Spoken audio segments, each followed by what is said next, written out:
Pernahkah Anda atau pasangan Anda diam-diam merasa cemas karena bentuk penis yang tidak lurus? Kekhawatiran tentang penis bengkok seringkali dipendam sendirian, mengikis kepercayaan diri dan memicu rasa takut tanpa benar-benar memahami faktanya. Halo sahabat sehat Zona Vitalia, saya Dr. Vita. Dan sebelum Anda menarik kesimpulan sendiri, pastikan Anda menonton penjelasan ini sampai akhir, karena secara medis, banyak anggapan tentang kondisi ini ternyata keliru. Kondisi kelengkungan penis atau yang sering disebut penis bengkok memang terdengar tabu, namun sebenarnya cukup umum dan bisa menimpa siapa saja. Banyak yang mengira ini adalah aib atau kesalahan pribadi, padahal secara medis ini adalah kondisi fisik yang dapat dijelaskan dan yang terpenting bisa diatasi. Kelengkungan ini bisa muncul sejak lahir atau berkembang seiring waktu, misalnya akibat trauma kecil berulang atau peradangan di jaringan fibrosa di dalam penis. Dampaknya bisa bermacam-macam, mulai dari rasa tidak nyaman, nyeri saat ereksi, kesulitan saat berhubungan intim, hingga memicu kekhawatiran besar terhadap hubungan dengan pasangan. Perasaan minder, cemas, atau takut untuk membahasnya adalah hal yang sangat valid, dan Anda tidak sendirian. Jangan biarkan kondisi ini menjadi beban yang dipendam, karena pemahaman yang tepat adalah langkah pertama untuk menemukan solusi. Untuk memahami mengapa penis bisa melengkung, kita perlu menilik anatomi dasarnya. Organ vital pria ini tersusun atas 3 bagian utama berbentuk silinder. 2 di antaranya disebut corpus cavernosum atau badan ereksi, yang berfungsi sebagai spons penampung darah. 1 bagian lainnya adalah corpus spongiosum yang mengelilingi saluran kencing. Nah, kedua korpus cavernosum ini diselubungi oleh lapisan jaringan ikat yang sangat kuat dan elastis, yang disebut tunika albuginea. Inilah selubung pelindung yang memegang peran krusial dalam bentuk dan kekuatan ereksi. Ketika seorang pria terangsang secara seksual, otak akan mengirimkan sinyal ke pembuluh darah di penis. Pembuluh darah ini akan melebar, memungkinkan aliran darah membanjiri dan mengisi penuh kedua korpus cavernosum secara merata. Tunika albuginea yang elastis kemudian akan menekan pembuluh darah vena, menjebak darah di dalam, sehingga penis menjadi kaku, memanjang, dan tegak lurus. Kelengkungan terjadi ketika proses pengisian darah ini tidak merata, atau ada masalah pada elastisitas tunika albuginea itu sendiri. Misalnya, jika satu sisi tunika albuginea menjadi lebih kaku atau terluka akibat peradangan, maka saat ereksi, sisi yang lebih kaku tersebut akan menarik sisi yang lain, menyebabkan penis melengkung ke arah yang kaku itu. Pemahaman dasar ini penting untuk kita bisa membahas lebih lanjut mengenai kondisi-kondisi kelainan yang bisa terjadi. Salah satu kondisi paling umum yang menjadi arsitek utama di balik pembengkokan penis yang didapat atau acquired penile curvature adalah penyakit Peyronie. Kondisi ini terjadi ketika ada pembentukan jaringan parut, kita sebut jaringan parut, atau fibrosis pada tunika albuginea. Ingat, tunika albuginea seharusnya elastis dan memungkinkan penis meregang sempurna saat ereksi. Namun, plak yang terbentuk akibat Peyronie ini bersifat keras, tidak elastis, dan mirip bekas luka. Saat penis ereksi dan darah membanjiri korpus cavernosum, sisi tunika albuginea yang normal akan meregang, sedangkan sisi yang memiliki plak Peyronie tidak bisa meregang. Akibatnya, sisi berplak tersebut akan menarik atau membatasi pemanjangan penis, menyebabkan penis membengkok ke arah plak. Plak ini bisa terbentuk di satu sisi, sehingga menghasilkan kelengkungan ke atas, ke bawah, atau ke samping, bahkan bisa membentuk cekungan menyerupai jam hasir. Penyebab pasti penyakit Peyronie memang multifaktorial dan belum sepenuhnya dipahami. Namun, faktor yang paling sering dikaitkan adalah trauma mikro berulang pada penis saat ereksi, misalnya akibat aktivitas seksual. Selain itu, ada juga dugaan keterlibatan faktor genetik atau respons autoimun tubuh. Selain kelengkungan yang jelas terlihat, ada beberapa gejala lain dari penyakit Peyronie yang esensial untuk kita kenali, bahkan mungkin muncul lebih dulu atau bersamaan. Pertama, nyeri saat ereksi. Ini bukan nyeri biasa.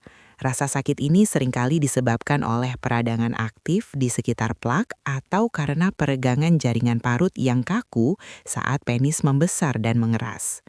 Nyeri ini bisa sangat mengganggu dan mengurangi kualitas hidup. Kedua, penurunan panjang atau lingkar penis. Seiring progresinya, plak yang tidak elastis ini bisa menarik dan membatasi pemanjangan jaringan yang sehat, menyebabkan penis terasa memendek atau bahkan mengecil lingkarannya. Ini adalah konsekuensi langsung dari sifat plak yang kaku dan tidak bisa meregang seperti jaringan normal. Ketiga, dan ini sangat penting, adalah disfungsi ereksi. Plak Peyronie dapat mengganggu mekanisme ereksi dalam beberapa cara.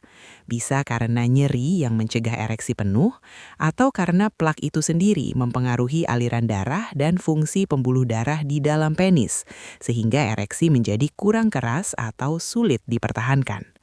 Memahami ketiga gejala ini di luar sekadar kelengkungan visual sangat krusial. Sebab deteksi dini memungkinkan intervensi medis yang lebih cepat dan tepat, berpotensi memperlambat progresi penyakit dan memperbaiki luaran jangka panjang. Mengabaikan gejala-gejala ini bisa berarti penanganan yang tertunda, padahal ada banyak pilihan terapi yang tersedia jika ditangani pada waktunya. Lalu bagaimana kita bisa memastikan keluhan ini memang penyakit Peyronie dan apa langkah medis selanjutnya? Kuncinya adalah konsultasi dengan dokter spesialis urologi atau androlog. Proses diagnostik dimulai dengan anamnesis yang mendalam.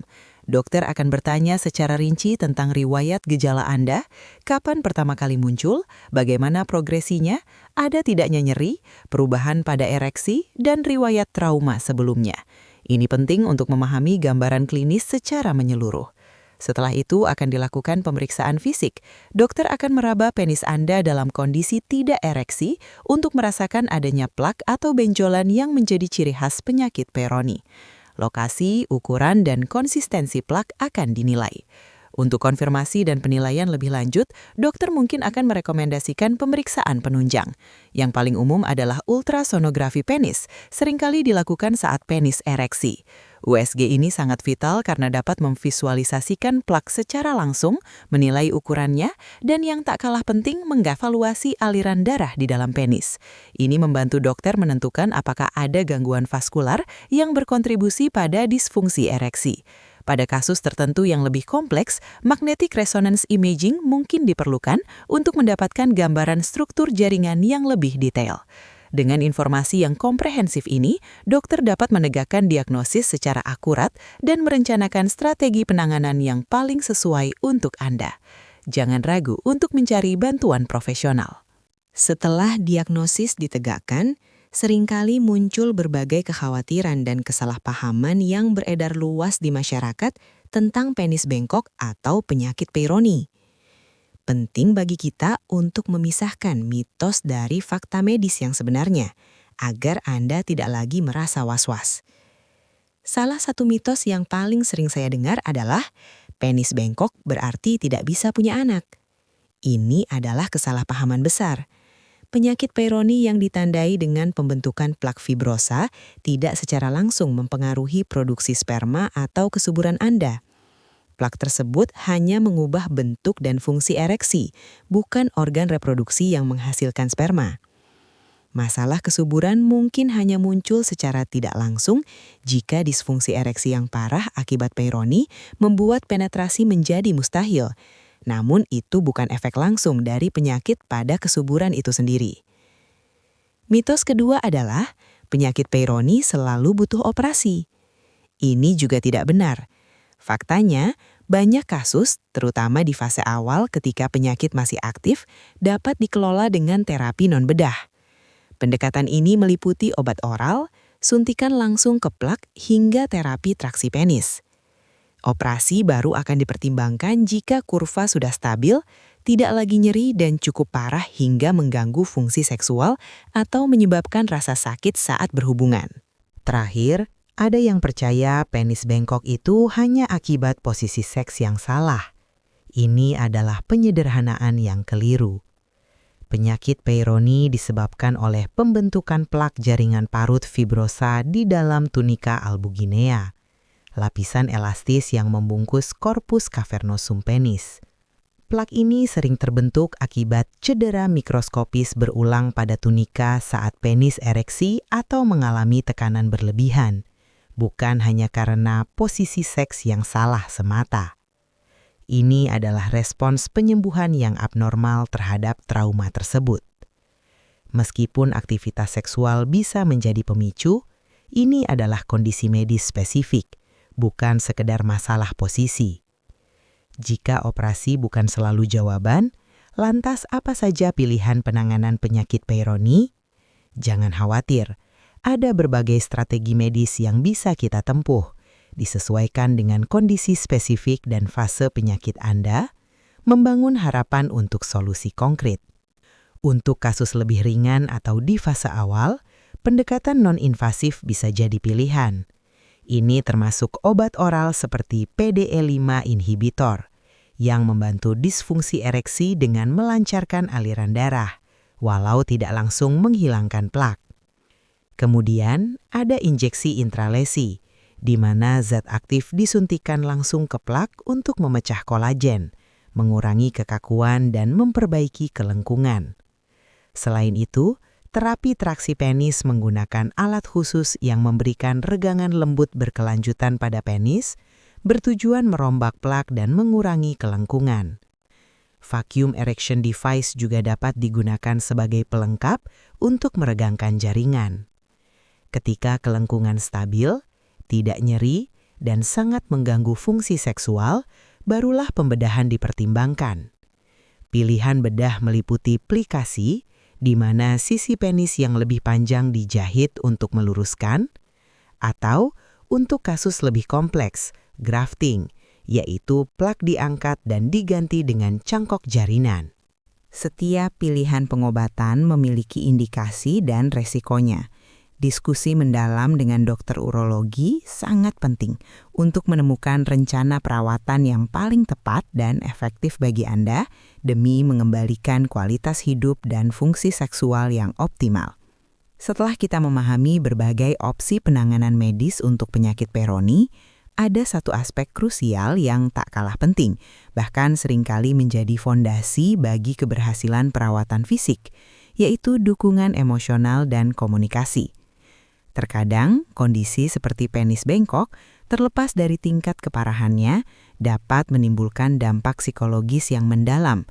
Rasa minder, kecemasan akan performa seksual, bahkan keinginan untuk menghindari keintiman bisa muncul. Ini bukan hanya tentang bentuk fisik, melainkan bagaimana kondisi tersebut mempengaruhi citra diri dan rasa percaya diri seseorang. Dalam situasi ini, komunikasi terbuka dengan pasangan adalah kunci utama. Berbagi perasaan, kekhawatiran, dan ekspektasi secara jujur dapat membangun jembatan pemahaman dan empati. Pasangan yang mendukung bisa menjadi sumber kekuatan terbesar, membantu mengurangi beban emosional, dan mengingatkan bahwa keintiman bukan hanya soal penetrasi, tetapi juga koneksi, sentuhan, dan ekspresi cinta. Jika rasa cemas atau konflik emosional ini dirasa sulit diatasi sendiri, mencari bantuan profesional seperti terapi psikoseksual atau konseling pasangan sangat disarankan. Terapis dapat membantu Anda dan pasangan mengeksplorasi perasaan, menyediakan strategi komunikasi efektif, serta mengatasi disfungsi seksual yang mungkin timbul akibat stres dan kecemasan. Pendekatan ini bertujuan mengembalikan rasa aman, kepercayaan diri, dan keintiman dalam hubungan Anda, memastikan kesehatan mental dan emosional turut terjaga seiring dengan penanganan fisik. Jadi, setelah kita memahami berbagai aspek tentang penis bengkok, dari penyebab medis hingga dampak psikologis, penting bagi saya untuk menyampaikan ini. Kondisi fisik bukanlah akhir dari segalanya. Keberanian untuk mencari tahu, berdiskusi dengan pasangan, dan menemui profesional, baik urolog untuk penanganan medis penyakit Peyronie atau terapis psikoseksual untuk dukungan emosional, adalah langkah pertama menuju pemulihan dan penerimaan diri. Ingat, inti dari keintiman dan kebahagiaan sejati terletak pada koneksi emosional, rasa percaya diri, dan komunikasi yang jujur. Penis bengkok bahkan akibat penyakit Peyronie dengan pembentukan plak fibrosa yang menyebabkan kurva, bukan berarti Anda harus hidup dalam rasa minder atau mengorbankan kualitas hubungan. Dengan penanganan yang tepat, termasuk prosedur medis seperti injeksi kolagenase atau operasi jika diperlukan, serta dukungan psikologis, Anda bisa mengembalikan fungsi, mengurangi rasa sakit, dan yang terpenting, merebut kembali kepercayaan diri Anda. Bangkitkan keyakinan bahwa masa depan yang lebih baik, penuh kebahagiaan dan keintiman yang memuaskan, itu sangat mungkin. Jangan ragu untuk melangkah. Jika kamu merasa informasi ini bermanfaat, jangan lupa untuk klik tombol subscribe, like, dan bagikan video ini kepada mereka yang mungkin membutuhkan. Saya Dr. Vita, jaga kesehatan vitalitasmu ya.